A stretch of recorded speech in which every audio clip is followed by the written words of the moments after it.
গণ অধিকার পরিষদে গতকালকে প্রায় সহস্রাধিক নেতাকর্মী যুক্ত হয়েছেন। তারা কেউ বাংলাদেশ এলডিপির নেতাকর্মী ছিলেন, আবার অনেকেই আপনার ভাষা অনুসারী পরিষদের নেতাকর্মী ছিলেন। আপনারা জানেন যে আমরা গণ অধিকার পরিষদ ফ্যাসিবাদ বিরোধী লড়াইয়ে বিগত সময় অগ্রণী ভূমিকা পালন করেছি।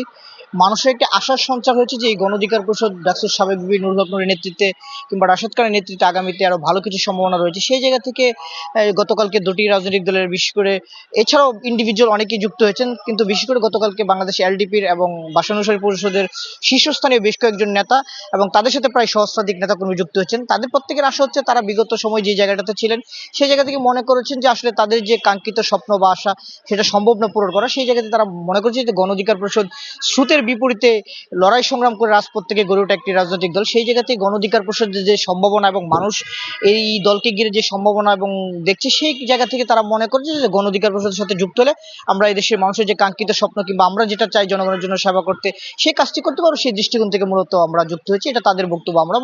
আমরা শুধু তাদের বিষয় না, আমরা আরো অনেকের কাছে গিয়েছি। সামনে আরো চমক আসবে। আমরা আরো বেশ কিছু সিনিয়র লোকজন এবং সিনিয়র অন্যান্য রাজনৈতিক দল থেকে কিংবা সিনিয়র সিটিজেন যারা আছে, বিভিন্ন সময় সরকারি অবসরপ্রাপ্ত কর্মকর্তা কিংবা বিশ্ববিদ্যালয়ের টিচার, এরকম অনেকে আমাদের দল থেকে নির্বাচন করার একটি সম্ভাবনা রয়েছে এবং ইতিমধ্যে আমরা অনেকের সাথে কথা বলছি।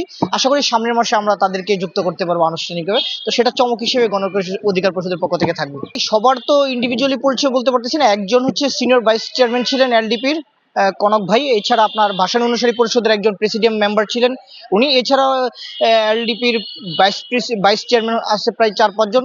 এছাড়াও কেন্দ্রীয় কমিটির প্রায় আরো 30 থেকে 35 জনের মতো একটি সংখ্যা আছে। আর ভাষা অনুসারী পরিষদেরও প্রায় 10-15 জন যারা শীর্ষস্থানীয় নেতা ছিলেন। তারা দেশের জন্য, মানুষের জন্য যে কাজটি করতে চায় সেই জায়গা আগের জায়গা থেকে সেটা সম্ভব হচ্ছে না। পাশাপাশি তারা মনে করে যে উদীয়মান রাজনৈতিক দল হিসেবে গণ অধিকার পরিষদের একটি সম্ভাবনা রয়েছে দেশের মানুষের কাছে এবং প্রত্যেকটি মহলে। সেই জায়গাতে তারা মনে করছে আগের জায়গা থেকে গণ অধিকার পরিষদে যুক্ত হলে আরো ভালো কিছু সম্ভব। সেই দৃষ্টিকোণ থেকে তারা মূলত গণ অধিকার পরিষদে যুক্ত হয়েছে। মিস ইনফরমেশন খুব সম্ভবত ছড়িয়েছে। এটা গতকালকে যারা যুক্ত হয়েছে তারা কর্নেল অলি সাহেবের না, ওনারা হচ্ছে 12 দলীয় জোটে যে আছে সাদাত হোসেন সেলিম ভাইয়ের সাথে, ওনারা মূলত ওই দলের বাংলাদেশ লিবারেল ডেমোক্রেটিক পার্টি অর্থাৎ এলডিপি, সেই জায়গা থেকে তারা আছে। সুতরাং অলি সাহেবের বিষয়টা এখানে আসলে খুব একটা প্রাসঙ্গিক নয়।